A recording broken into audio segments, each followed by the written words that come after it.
اور جو جوئش آبزرونٹ ہوتے ہیں، یعنی کہ وہ لوگ جو خداوند کے کلام کے مطابق عمل پیرا ہوتے ہیں، خداوند کے کلام کے مطابق زندگی گزارتے ہیں، تو وہ جو ہیں وہ جب مزوزہ ان کے گھروں کی چوکھٹوں پر لگا ہوا ہوتا ہے یا آفیسز میں جہاں ان کے بزنس ہوتے ہیں، تو وہ اندر انٹر ہوتے ہوئے بھی، گھر کے اندر دروازے سے انٹر ہوتے ہیں تب بھی اس کو ٹچ کرتے ہیں، اور فنگرز سے ٹچ کرتے ہیں اور کس کرتے ہیں اس فنگرز کو، اور اسی طرح جب وہ باہر آتے ہیں تو تب بھی وہ ٹچ کرتے ہیں۔ تو یہ انہوں نے اپنا ایک ٹریڈیشنل جو ہے وہ رسپیکٹ میں اور لو آف گاڈ میں جو ہے وہ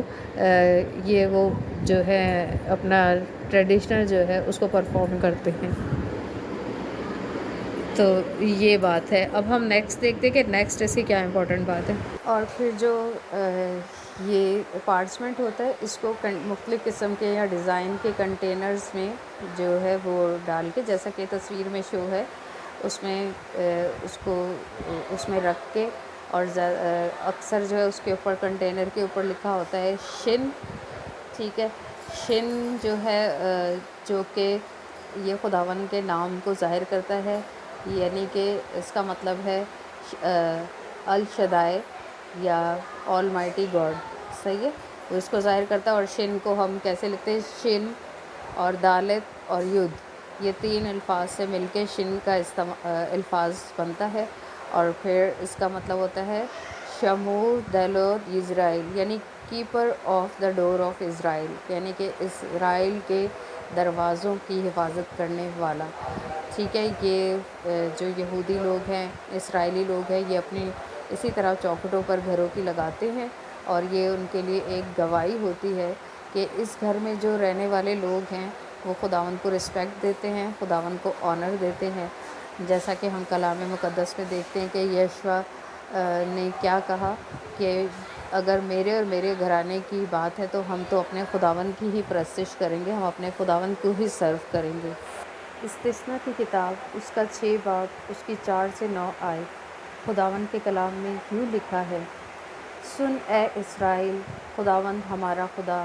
ایک ہی خداوند ہے، تو اپنے سارے دل اور اپنی ساری جان اور اپنی ساری طاقت سے خداوند اپنے خدا سے محبت رکھ، اور یہ باتیں جن کا حکم آج میں تجھے دیتا ہوں تیرے دل پر نقش رہیں، اور تو ان کو اپنی اولاد کے ذہن نشین کرنا، اور گھر بیٹھے اور راہ چلتے اور لیٹتے اور اٹھتے وقت ان کا ذکر کیا کرنا، اور تو نشان کے طور پر ان کو اپنے ہاتھ پر باندھنا، اور وہ تیری پیشانی پر ٹیکوں کی مانند ہوں، اور تو ان کو اپنے گھر کی چوکھٹوں اور اپنے پھاٹکوں پر لکھنا۔ پاک کلام کے پڑھے اور سنے جانے پر خداوند کی برکت ہو، خداوند کا شکر ہو، آمین۔ خداوند یسوع مسیح کے نام میں آمین۔ استثنا کی کتاب، اس کا 11 باب اور اس کی 13 سے 21 آیت تک، خداوند کے کلام میں یوں لکھا ہے: اور اگر تم میرے حکموں کو جو آج میں تم کو دیتا ہوں، اور اپنے سارے دل اور اپنی ساری جان سے اس کی بندگی کرو، تو میں تمہارے ملک میں عین وقت پر پہلا اور پچھلا می برساؤں گا،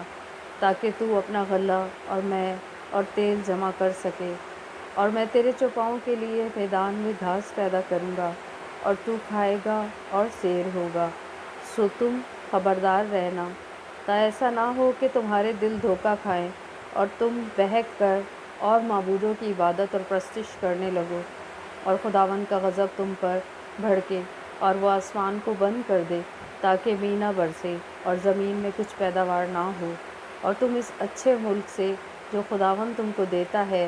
جلد فنا ہو جاؤ۔ اس لیے میری ان باتوں کو تم اپنے دل اور اپنی جان میں محفوظ رکھنا، اور نشان کے طور پر ان کو اپنے